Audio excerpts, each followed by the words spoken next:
নমস্কার, তাপসী রান্নাঘরে সবাইকে স্বাগত। আজকে আমি একটা টিফিন বানাবো, সুজি এস আর দুধ দিয়ে একটা মজাদার টিফিন। তো দেখুন কিভাবে আমি টিফিনটা বানাচ্ছি। প্রথমে আমি সুজিটা দিয়ে নেড়ে নেব। সুজিটাকে নেড়ে নেব।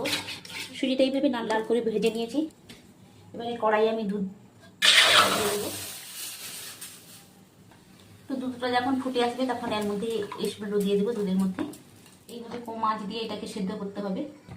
তো এটা সেদ্ধ হয়ে কীরকম ফুলে গেছে দেখুন। তো এর মধ্যে এবারে আমি চিনির বদলে বাতাসা দিয়ে দিলাম, একটু চিনিও দিতে পারেন। তো অল্প করে একটু লবণ দিয়ে দেবো, অল্প করে সুজি একটু অ্যাড করে দেবো,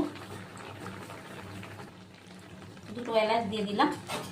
এলাচ দিয়ে নেড়ে একটু নেড়ে নামিয়ে নেব। দেখুন কত সুন্দর হয়ে গেছে রেসিপিটা।